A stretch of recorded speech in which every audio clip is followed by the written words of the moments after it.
Alhamdulillahi wa kafah, wassalatu wassalamu ala rasulihil mustafa wa ala alihi wa ashabihi wa man da'a.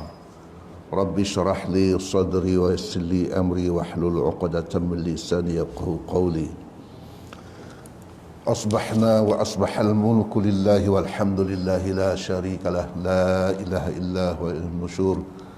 Asbahna ala fitratil Islam wa kalimatil ikhlas wa ala din nabiyyina Muhammadin sallallahu alaihi wasallam wa ala millati abina Ibrahim hanifa wa ma kana minal musyrikin.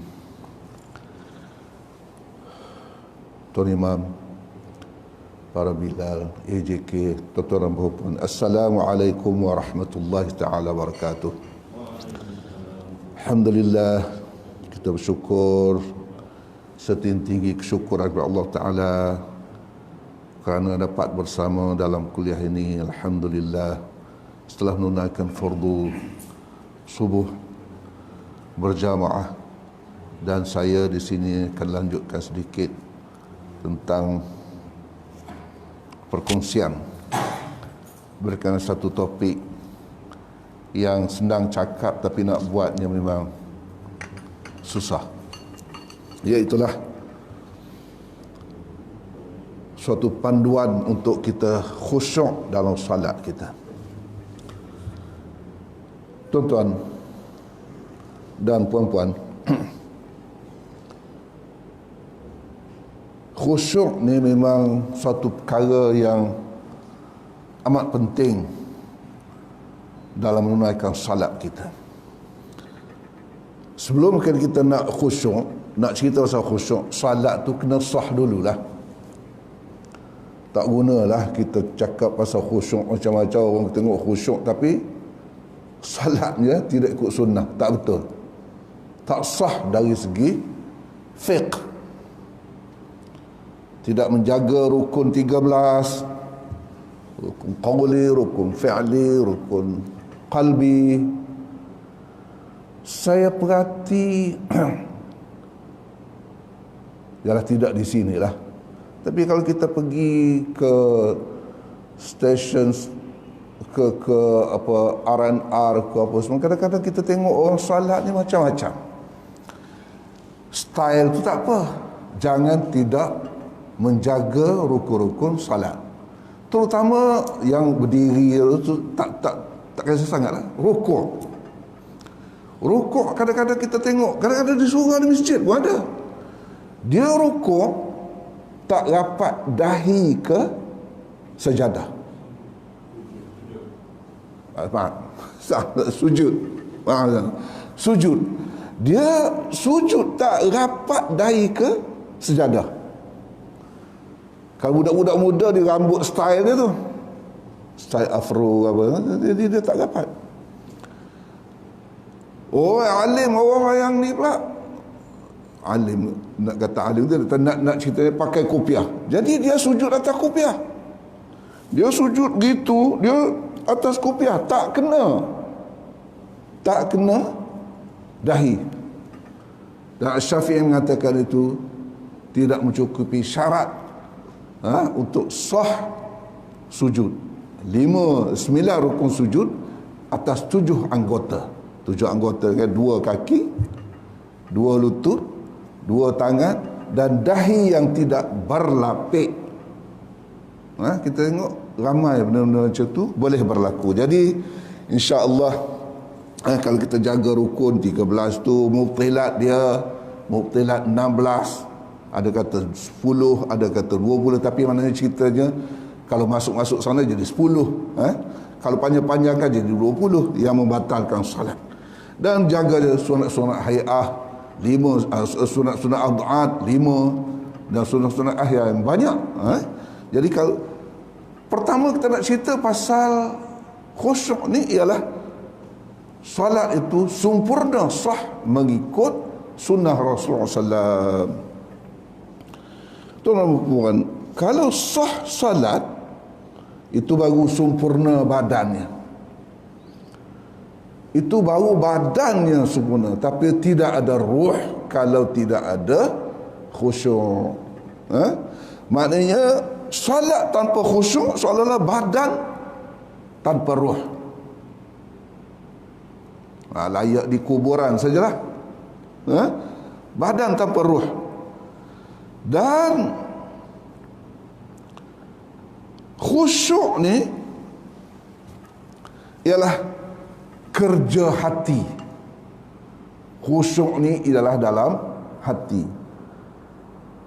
Yang disebutkan dalam kitab sirrun min asrarillah, rahsia daripada satu rahsia daripada rahsia-rahsia Allah Subhanahu wa taala. Kita berdoalah supaya kita dapat khusyuk, iaitu menjadi rahsia kepada rahsia Allah taala. Oleh sebab itu niat khusyuk dalam hati ni semua sebenarnya malaikat tidak menulis, tak boleh tulis. Kerana itu ialah sirrun min asrarillah. Oleh sebab itu bab khusyuk ke, bab niat seorang ke, malaikat hanya mempersembahkan tulisan zahir saja, menulis yang zahir saja. Ma yalfidhu min qawlin illa ladaihi raqibun atid. Tidaklah seorang itu mengucapkan satu kalimah pun kecuali di sana ada yang menulis di kiri dan kanan. Tapi dia tulis yang buat dia. Adapun niat dalam hati berjumpa Allah, barulah Allah menentukan. Oleh sebab tu ada cerita kan, dibawa daripada Allah Ta'ala, malaikat bawa tengok amal semua banyaknya. Lalu Allah Ta'ala kata, Allah Ta'ala tolak, ya Allah, mengapa kau tolak ini semuanya baik-baik belaka di amalan ini, catatan ini? Rasulullah kata, Allah kata ini tidak ikhlas untukku. Abu Hurairah menceritakan satu hadis sampai dia menangis-nangis, sampai dia pengsan sebelum menceritakan betapa 3 orang yang mula-mula dibawa kepada Allah Ta'ala, orang yang pandai baca Quran, orang yang berjihad pada jalan Allah, orang yang banyak harta, baca Quran ni ditanya, apa kamu buat dengan ilmu kamu? Aku telah mengajar orang semua. Allah kata, tidak, kau mengajar ni kerana nak nama je. Kau dah dapat nama di dunia dulu, apa lagi balasan kamu di akhirat ni? Tak ada lah. Begitu juga orang berjihad. Berjihad ni kerana negerimu, kerana nak tunjukmu hero. Tak ada di sisi Allah. Maknanya niat itu di sisi Allah Subhanahu wa ta'ala. Tuan-tuan dan puan-puan, sejauh mana pahala kita dapat dari segi sembahyang dah solat, dah gugur dah taklif, dah gugur dah tanggungjawab kita untuk solat itu dari segi fiqh, dari segi syariat. Tapi pahala, sejauh mana pahala kita dapat ialah terhentinya sejauh mana, sebanyak mana kita ikhlas ataupun kita dan kita khusyuk kepada Allah Subhanahu wa taala. Khusyuk itulah ulama mengatakan bahawa itulah pahala yang kita dapat di sisi Allah Ta'ala. Kalau takat sah dari segi kita menunai secara zahir saja. Jadi pahala terletak sejauh mana khusyuk seorang itu dalam solat. Oleh sebab itu kalau kita nak supaya khusyuk kita ni lebih baik atau khusyuk ini terjamin, ialah dengan berjamaah. Kalau kita individu, kita dihisap dari segi khusyuk kita dari segi kita seorang-seorang lah. Masa kita lupa, kita lupa. Masa kita teringat bersolat, maka itulah balasan yang kita dapat. Tapi kalau berjamaah, dia tidak kira individu khusyuk itu, dia kira borong, dia kira semua sekali. Oleh sebab itu jamaah lagi ramai, lagi banyak, lagi baik. Ulama mengatakan mengapa? Kerana bila yang dilalai, yang ingat Allah, kita lalai, kita terlupa, kita melencong, teringat benda lain. Tapi kawan sebelah mestilah ada dalam jemaah tu pada ketika itu ingat kepada Allah, ingat kepada salat. Maka tercoverlah. Oleh sebab itu ulama mengatakan bahawa khusyuk bagi orang yang salat berjemaah ini dikira sekali, dikira satu. Akhir sekali semuanya insya-Allah terjagakan. Jadi kalau oleh sebab itu kalau sembahyang berjemaah ni 25 hingga 27 kali ganda darajatnya, ya, insya-Allah. Tuan-tuan dan puan, apa kira khusyuk? Khusyuk mengikut Ibnu Abbas, tenang dan merendah diri. Ibnu Abbas kata, apa dia khusyuk? Khusyuk ialah tenang dan merendah diri.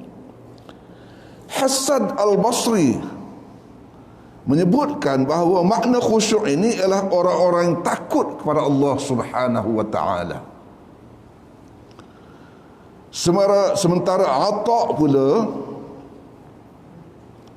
mengatakan bahawa maksud kepada khusyuk ini ialah memerhatikan urusan salat, iaitulah fokus, dan berpaling daripada urusan luar daripada salat. Itu makna khusyuk. Maknanya kita hanya memerhatikan, kita fokus pada salat kita, dan kita tidak ingat selain daripada luar salat ini. Seperti disebutkan dalam tafsir Al-Baghawi. Dan Al-Hambali menyebutkan bahawa, Imam Hambali menyebutkan bahawa maksud kepada khusyuk ini adalah lembut hati, tenang dan tunduk, serta tetap hati. Maknanya kita lunak dengan salat ini, kita lunak dengan perbuatan salat ini sehingga tenang hati kita, dan begitulah keadaan kita sehingga akhir salat, seperti disebutkan oleh Ibn Rajab Al-Hambali. Tuan-tuan dan puan-puan, kesimpulannya ialah maksud dari khusyuk ini ialah hadir hati kita, berhubung hati kita, perbuatan dan perkataan, serta rendah diri terhadap Allah SWT, iaitulah at-tazallul. Jadi maknanya maksud khusyuk di sini ialah berhubunglah hati kita, pemikiran kita dengan apa yang kita lakukan, apa yang kita ucapkan. Itulah maksudnya khusyuk.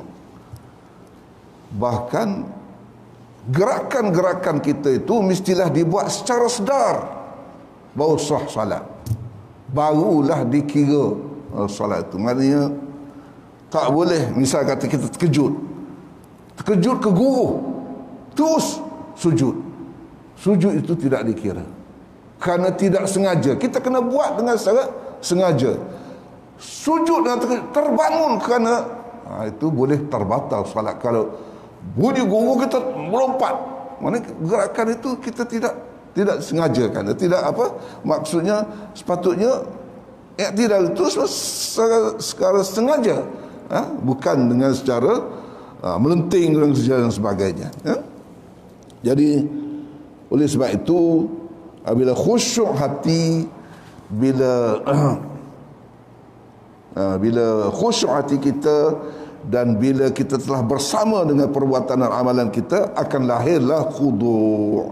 Khudu' ni maknanya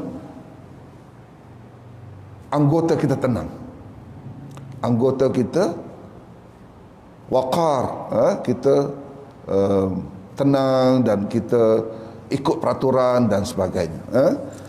Sayyidina Umar radhiyallahu anhu semasa dia melihat seorang yang sedang solat bermain dengan janggut dia, dia usap-usap janggut dia, dia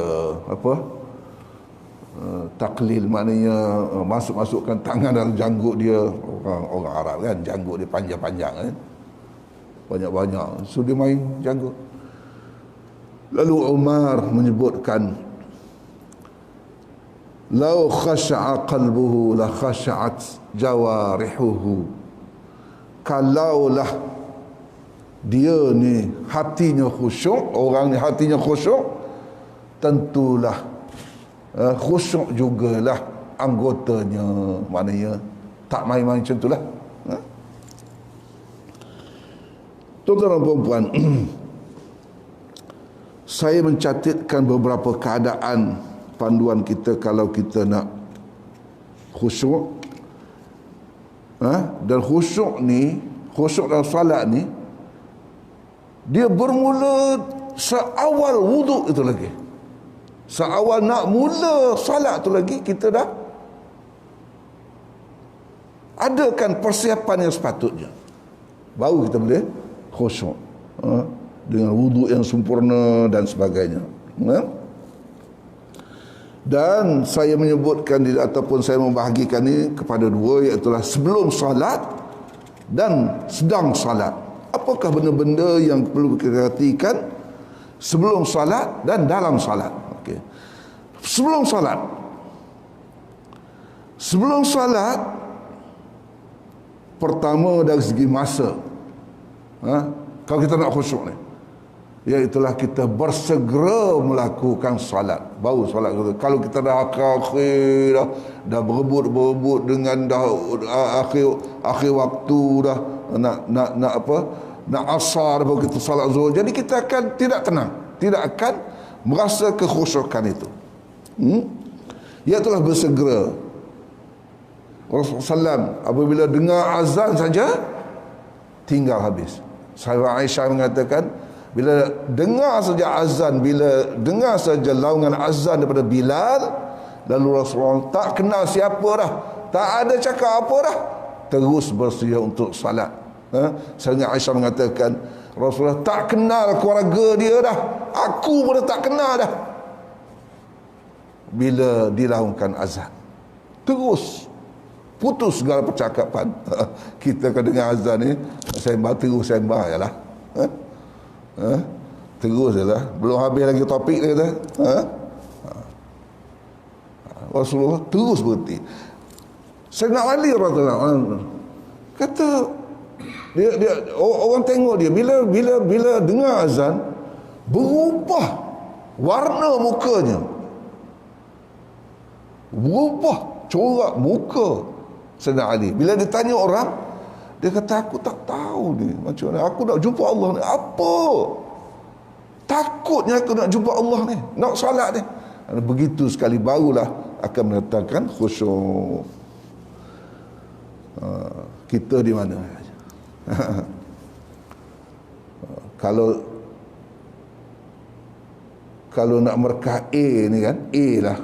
Kalau kita mengaji, kalau kita belajar di orang universiti ni, A plus ni mana sepatutnya kita dah sedia wuduk, salat dah ada di masjid sebelum daripada azan lagi. Itu A. Tak berapa orang lah, Bilal A tunggu salat. Kita ni azan barulah cari kolah lah, cari pipe lah buat untuk sembahyang. A plus. B, bila dengar azan terus bersegera untuk salat, dan dia sempat salat qabliyah. Itu B lah. Sempat salat qabliyah. Masuk-masuk tengok ada. Tapi sekarang ni senang lah, kita ada jam berapa minit kan. Bilal pun dah tahu bila nak qamat, jadi kita boleh tengok lah. Kalau 2 minit tu sempat lah. Kalau 1 minit setengah tu cepat sangat lah nanti kan kita kan. B. C, kalau dia dapat takbiratul ula, tak sempat dah dia nak solat qabliyah solat qabliyah tak sempat, tapi dia sempat takbiratul ula. Ulama banyak bahas tentang apakah dia takbiratul ula yang utama. Bukan orang dapat takbiratul ula ni mana sempurna salat dia ni. Ulama banyak menyebutkan tentang mendapat takbiratul ula ini ialah sebelum berada dia takbir, dia sudah bertakbir masuk dalam salat berjamaah sebelum imam baca Al-Fatihah. Maknanya sebelum imam baca Fatihah, dia dah takbir dah. Dia dah masuk bersama imam. Dia dah mengikuti imam. Kalau dia dah masuk lepas daripada imam dah baca Fatihah, maknanya disebutkan dalam sebuah kitab Mutawalat mengatakan tidak takbiratul ula lah. Kalau boleh kita takbiratul, itu satu definisi lah. Ada juga maknanya dia imam, kalau boleh imam tu bacalah doa iftitah, doa tafwid tu sikit, barulah orang belakang ni dapat takbiratul ula. Kalau tidak nanti semua tak dapat. Allahu Akbar, Bismillah, salat, tapi orang dah kalau ikut definisi itu. Ada seorang ulama mengatakan kalau dia dapat rakaat yang pertama, pun dikira takbiratul ula juga. Maknanya kalau dia dapat rakaat pertama lah. Kalau dia tak sempat tu, jadi kalau definisi tu senang sikit lah, lama lah sikit kita boleh kan, ramai orang dapat lah takbiratul ula tu, maknanya sampai imam rukuk. Dan siapa dah, waman adrakar rukuk faqad adrakar raka'ah, siapa yang dapat bersama imam rukuk, sebenarnya dia sudah dikira mendapat rakaat tersebut. Sebab tu imam kalau boleh, satu tadi maknanya jangan terus baca Al-Fatihah lah. Walaupun sembahyang sir, kebanyakan imam ni kadang-kadang kalau sir ni dia mudah-mudah lah sikit, pun sama, definisinya sama. Kalau kita terus baca Al-Fatihah, orang belum lagi angkat takbir, maknanya mengikut definisi pertama tadi kita dah tak dapat lah, tak dapat takbiratul ula.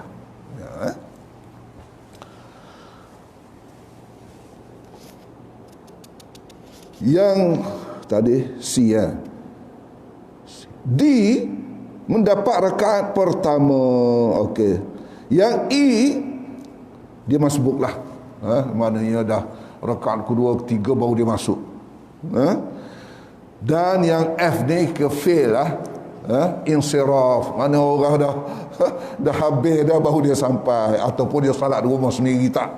Itu tak datang jemaah. Maknanya itu dah dari segi mendapat keutamaan itu, insiraf ni maknanya dah orang dah habis salat dan sebagainya.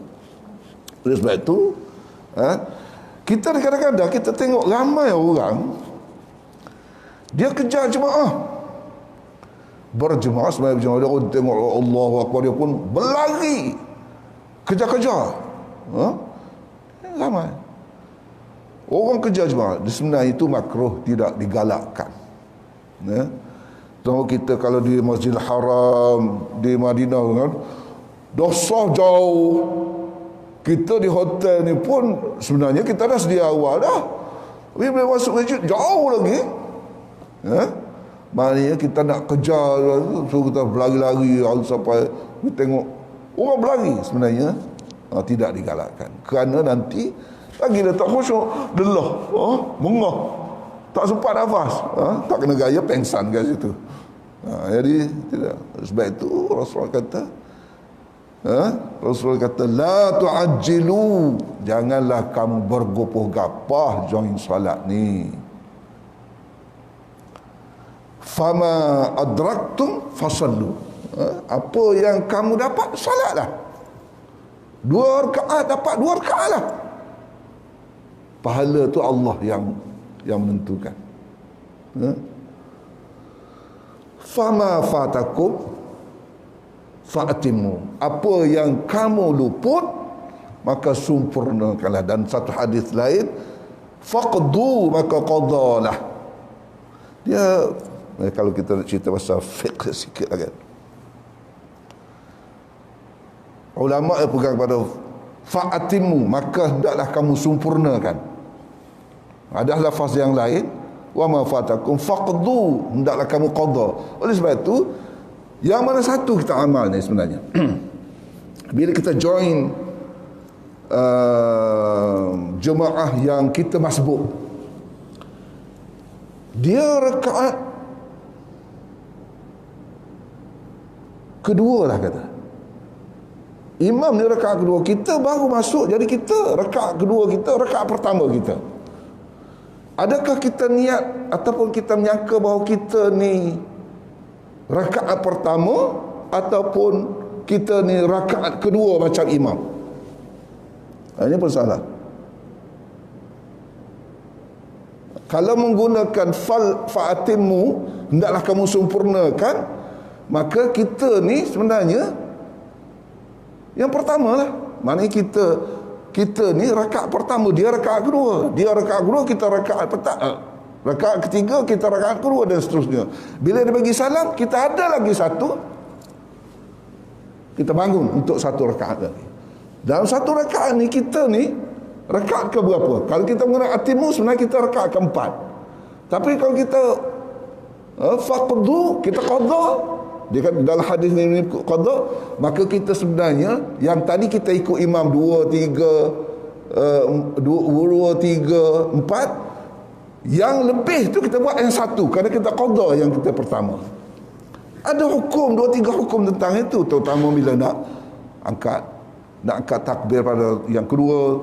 Dan ulama mengatakan kalau kita menggunakan falqdu, maka qada lah apa yang kamu luput. Rakaat yang kita tambah tadi sebenarnya rakaat pertama, dan kita disunatkan boleh lagi baca surah, disunatkan baca surah. Boleh faham? Maknanya kita dah rakaat, sebenarnya kita kalau ikut dulu kita dah keempat dah, apa lagi baca surah. Tapi sebenarnya kalau ikut fiqh yang faqdu tu, qada tu, maknanya kita sebenarnya itu rakaat pertama yang kita miss kerana kita join imam kedua. Bila rakaat pertama maka disunatkan pula kita boleh baca surah. Tapi kita jarang pada dah rakaat keempat dah tak ada surah lah. Kan? Tapi saya nak ceritakan tentang hukum fiqh di situ, terutama angkat takbir. Kerana angkat tangan semasa bangun daripada rukuk disunatkan pada rakaat kedua saja. Jadi dua imam ke, dua kita ke, jadi dia ada masalah fiqh di situ. Tuan-tuan dan puan, oleh sebab itu kita maknanya tidak digalakkan untuk kita tergesa-gesa join solat ini, dan kita mestilah menjaga, mengutamakan kekhusyukan kita tu, kerana kalau kita terus berlari-lari dan sebagainya, tentulah kita mengah dan kita kita tidak akan khusyuk. Nah,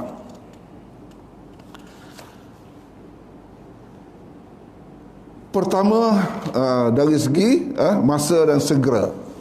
Yang kedua, buatlah perkara-perkara yang sunat sebelum daripada kita masuk salat. Ini pun kadang-kadang kita tak bagaimana kita baca doa. Allah Ta'ala cipta khas satu syaitan bernama khinzib. Ada setengah panggil khanzab, tapi khinzib yang mengganggu kekhusyukan salat seorang. Bila kita minta berlindung lah baca. Sebab tu kita baca Qul a'udzu binnas, baca Rabbi a'udzubika min hamazatis syayatin wa a'udzubika rabbi an yahdurun. Macam itulah. Barulah kita dapat khusyuk. Buat perkara-perkara sunat. Dan sebenarnya kalau kita buat qabliyah itu pun sebenarnya sebagai satu latihan untuk terus kita khusyuk. Kerana kita dah dalam qabliyah kan kita dah cuba. Mungkin kalau kita ada macam-macam benda, qabliyah itu sebenarnya pendinding, pembeza kena fardu kita dengan perkara-perkara sebelum itu. Maknanya dalam salat sunat tu kita dah cuba untuk khusyuk, dan bila masuk kepada salat fardu kita yang sebenarnya, tadi pun salat sebenar juga kan, tapi yang sebenar fardu itu dapat kita lebih terjaga kerana kita sudah mendinding melatih kita untuk khusyuk dalam solat qabliyah tersebut. Yang seterusnya, yang ketiga, tempat. Kita nak khusyuk pun kena pilih tempat. Pilih tempat yang nyaman. Kalau ada aircon lah. Ada kipas besar, ialah kalau ada lah. Bawah pokok, supaya dia berangin, kan? Tempat yang tidak lalu lalang. Ada cerita dulu kan, solat apa di MGC Lane satu ketika dulu kan, tempat bahaya. Jadi nak khusyuk macam mana? Duk perhati kereta nak mari, kau ambulans nak mari. Jadi dia jadi tempat yang tidak proper untuk salat lah. Betul dari segi nak mengejar waktu lah, apalah. Tapi kalau boleh kita elak kan. Saya tak nak cerita lah kata haram ke, orang nak cerita pasal hukum, susah lah kan. Hukum itu terpulang kan. Tidak bising. Oleh sebab itu solat ni maknanya kita kena tenang. Oleh sebab itu siapa orang yang duduk dalam masjid pun tak boleh lah mana baca Quran tinggi-tinggi suara. Rasulullah satu kali tu bunyi bising-bising dalam masjid. Lalu Rasulullah tengok elok kan, tengok. Dia kata Allah ni tidak tuli. Berbisiklah kamu, semua kamu berbisik. Allah ni tidak jauh kan. Jadi jagalah suara. Jadi ada setengah kita pergi masjid, dia baca Quran tinggi-tinggi. Ulama mengatakan itu akan mengganggu dan boleh membawa haram. Dan tempat sujud, maknanya tempat sujud kita pun kita kena jaga. Kalau boleh sebenarnya sunat ni, sejadah kita ni putih. Putih. Kalau kita pergi kepada setengah masjid surau tu, dia ada safrah panjang putih. Tapi ialah elok lah kalau buat macam tu. Tapi Bilal noja dia banyak kerja lah nanti. Banyak kerja, nak gulung, lepas tu nak kena basuh, nak kena apa semua orang kan. Lepas tu kalau dah hafal tak cantik, nanti orang komplain pula tak cantik. Kalau tak bergosok nanti tak bergosok je dia. Susah lah. Tapi maknanya kalau boleh menenangkan lah. Kadang-kadang kita tengok corak sejadah ni pun macam-macam. Terutama sekarang ni kan kita bawa sejadah sendiri kan. Oh cantiknya sejadah dia, dah mula. Salat kita pun, oh cantik, oh sejadah dia ada, oh ini beli kat, dah mengganggu salat. Rasulullah SAW sekali tu dia salat, dia tengok benda. Dia Aisyah dia kata, kalau boleh kau buat benda lain lah ni. Saya ingat langsir ke begitulah. Lalu Aisyah buang langsir tu, dia jadikan bantal. Mana kalau langsir kan, tu salat tu duduk depan, dia ada gambar macam-macam. Rasulullah dia kata mengganggu dia dalam salat dia. Dia suruh buat bantal. Dia suruh buang. Jadi Aisyah ambil langsir tu, buat bantal. Rasulullah sandarlah di bantal tu. Supaya tenang. Ada satu kali tu saya dapat satu sejadah hadiah daripada sepupu saya di Mekah. Allah yarhamah. Dia bagi sejadah. Bertahun saya duduk salat dengan guna sejadah tu. Adik ipar saya tengok, dia kata, abang, ini sejadah ni ada naga, macam naga. Kiri kanan ada naga. Kita semayang tak perasan, tapi dia punya perhati corak tu macam naga. Saya balik-balik tengok, oh, made in China. Made in China. Patut pada naga. Maknanya kan, kita tak perhati, macam-macam benda boleh berlaku dalam dah design daripada China tu kan, agaknya dia tak tahu lah kan, tapi jual di Mekah pula, cuma made in China. Itu biasa lah kan, made in China. Tapi macam ada, saya perhati, lah, 2 ekor. Jadi dia dalam pattern tu, kalau kita imagine, jadi benda tu. Allah, Masya Allah. Saya dah semayang sejadah ni dah begitu lama, dapat 2 bidang ni. Sejadah ni orang bagi. Lepas tu teruslah, simpanlah sejadah tu. Maknanya, Itu pun boleh mengganggu kekhusyuan kita. Dan begitu juga tempat yang lalu lalang, ini pun akan mengganggu kekhusyukan solat seorang. Lalu lalang, tempat lalu lalang. Setengah tu kita tengok banyak, kita tak masuk surau masjid, kadang-kadang banyak tempat yang boleh solat, dia pergi solat depan pintu. Tempat pintu orang nak lalu lalang nak keluar, dia pergi solat dekat situ. Jadi kita pun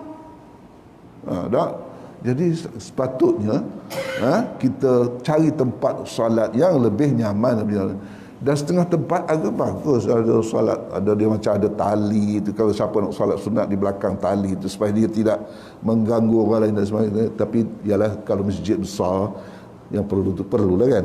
Tapi nak cerita tu maknanya begitu teliti seorang itu untuk dia bersolat untuk tidak tempat orang lalu lalang. Kau tak nanti orang melintas je lah. Naam.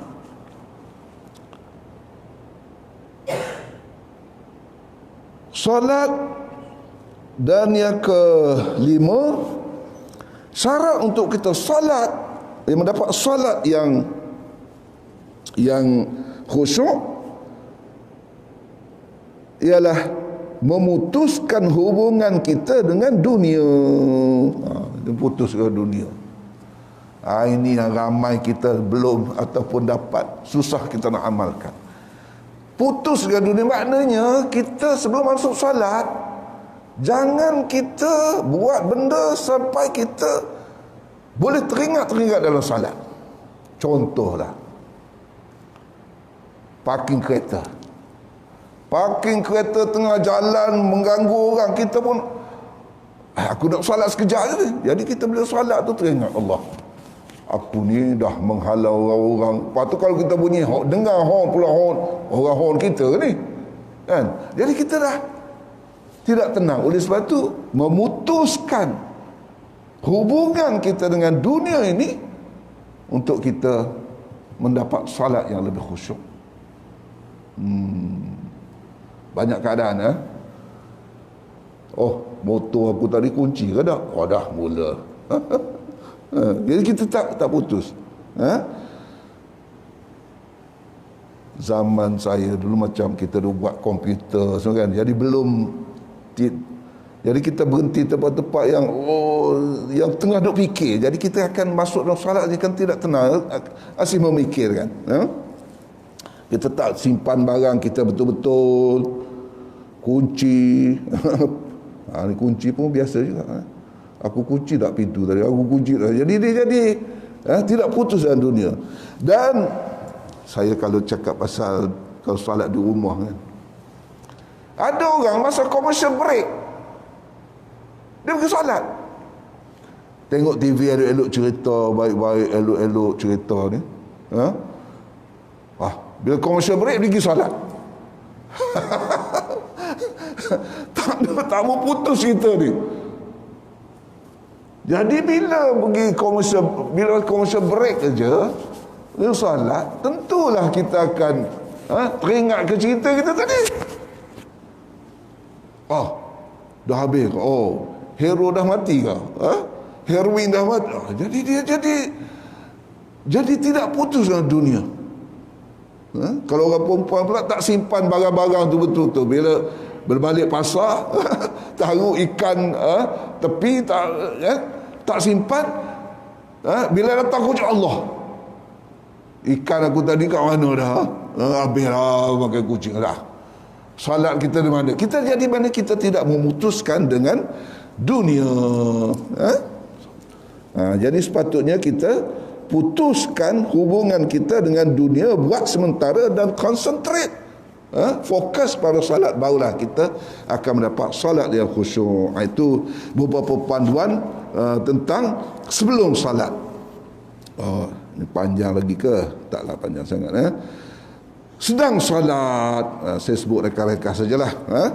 Sedang salat, Imam Abu Hamid Al-Ghazali ada menyebutkan dalam Ihya Ulumuddin, pertama hudurul qalb, mana berbetulan perbuatan dan bacaan dengan hati.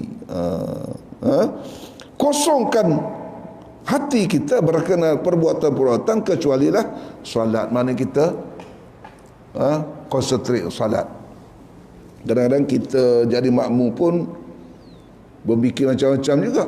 Orang makmum kadang-kadang dia berkrisis dengan imam dia, berkrisis dengan imam dia. Apalah imam ni panjang sangat, jadi dia tidak khusyuk. Kadang-kadang berkelahi pun ada. Rasulullah SAW sebut dah mencuri, dalam solat ada mencuri. Ya Rasulullah, apa mencuri dalam solat? Yalah, semuanya buat ringkas belaka, macam patung ayam je sujud. Itu mana Rasulullah SAW. Kadang-kadang kita berkelahi dengan orang sebelah, dengan teman-teman kita dalam solat. Ada satu kali saya nak contohlah, masa di Mekah. Kita pergi, orang ni ke orang, bagi saya orang besar lah kot. Dia pergi solat, dah ada bersempit-sempit. Sekarang ni dah, kau tengok tu dah tak ada bersentuhan dah sekarang ni kan. Masa dulu-dululah yang sentuh-sentuh tu semua. Dia kata Pak Arab, dia kata tak adil betul. Dia kata dia nak sujud pun tak boleh, dia kata. Dia pakai buka, dia kata dia punya bau. Kita nak sujud pun tak boleh. Dia kata lepas tu aku turun dulu, aku buka juga, dia kata. Dia pun nak jadi berkelahi masa solat tu, boleh berkelahi dengan jiran dia. Dia kata aku turun awal-awal lagi, dia kata waktu aku buka, dia nak sujud dia masuk bawah lengan aku, padan muka dia. Maknanya kan, kita bersolat pun ada juga perangai macam tu. Itu maknanya kita berkrisis, berkrisis kita dalam solat. Janganlah kita sampai itu. Yang pertama. Yang kedua, Ibn Hamid kata at-tafahum, kena faham apa yang kita baca tu, kita faham. Ini kadang-kadang kita terlalai sikit, kadang-kadang kita kurang nak belajar tentang bacaan-bacaan, makna-makna bacaan, maksud-maksud bacaan. Ini dulu di surah Mukhlisin dulu ada, kita panggil seorang tu, dia mengajar tentang makna-makna bacaan dalam solat. Dah habislah semua tu, alhamdulillah, satu round. Maknanya kalau kita ikut kuliah tu, maknanya cerita pasal makna lah setiap bacaan dalam solat kita. Jadi itu pun maknanya satu panduan bagi kita. Abu Hamid mengatakan bahawa kalau kita nak khusyuk dalam solat, kita faham. Kerana ini lebih senang. Kadang-kadang kita imagine macam-macam ya. Tapi bila kita sedar, kita baca dah terus, kita cepat saja kita bawa kepada perhatian salat. Sesiapa yang memperbetul bacaannya dalam salat, itu dia khusyuk. Siapa yang memanjangkan, memendekkan bacaannya dalam salat, mengikut mat dan sebagainya, dia perhati tentang macam cara dia rukuk, itu adalah khusyuk.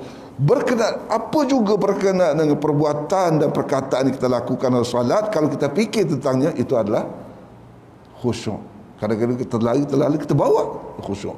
Macam kita, kalau khusyuk ni macam kita jalan atas, ke zaman kampung saya dulu, batas padi lah. Padi tu, kiri kanan tu, relung padi kiri kanan tu, ada batas tu. Seolah kita jalan atas tu lah. Kalau tak kena gaya, terus masuk dalam benang, terus masuk dalam paya. Sebenarnya. Dan panduan itu, kalau kita ada, kalau kita tafahum ataupun kita faham tentang apa makna kita baca dan sebagainya, lekas-lekas senanglah kita bawa hati kita, perasaan kita, pemikiran kita kepada salat kita. Yang ketiga, ta'zim, iaitu merasakan kebesaran Allah. Dan yang keempat, haibah, merasakan kekuasaan dan kehebatan Allah Ta'ala. Dan yang kelima, ar-raja', mengharapkan pahala dan jauh daripada seksa Allah Subhanahu Wa Taala, dan mengharapkan solat kita diterima Allah Taala. Itu termasuk dalam perkara-perkara yang kita lakukan yang sedang solat. Dan yang akhir, mengikut Al-Ghazali, untuk kita mendapat khusyuk yang baik, al-haya, iaitu kita malu dengan kekurangan-kekurangan kita daripada Allah Subhanahu Wa Taala. Oleh sebab itu ada satu hadis asar Rasulullah, asar Umar dia bila dia solat, habis pada solat, dia Dia tutup muka dia lama. Sebelum dia sapu muka dia tutup muka dia lama. Sampailah ada seorang sahabat tanya, "Ya Umar, mengapa kamu buat demikian? Mana dia lama nak sapu muka ni?" Dia kata, "Sebenarnya aku malu kepada Allah Ta'ala, takut-takut. Takut-takut Allah Ta'ala tak terima salatku." Kerana ada satu hadis menceritakan, sebenarnya bila kita salat, habis je salat, Allah Ta'ala akan, kalau Allah Ta'ala tak terima, Allah Ta'ala hempas terus salat itu kepada muka kita. Jadi Umar kata, aku nak lindung, takut-takut Allah tak terima salatku dan hempas ke mukaku. Jadi lepas tu dia panjang. Maknanya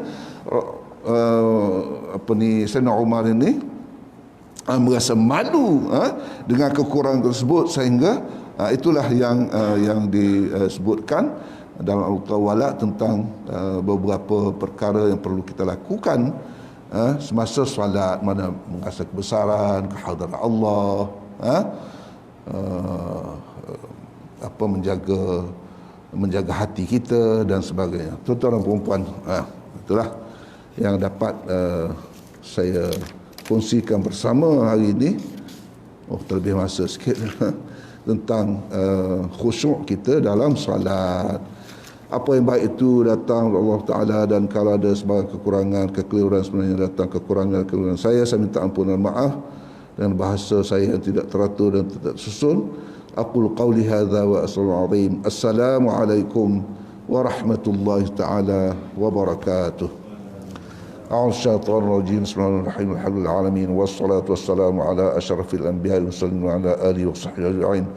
اللهم اجعلنا من الذين يستمعون القول فيتبعون احسنه اولئك هم المؤمنون حقا ربنا ظلمنا انفسنا وان لم تغفر لنا وترحمنا لنكن من الخاسرين اللهم اجعلنا من التوابين واجعلنا من المتطهرين واجعلنا من عبادك الصالحين دعوهم فيها سبحانك اللهم وتحيتهم فيها سلام واخر دعوانا عن الحمد لله رب العالمين.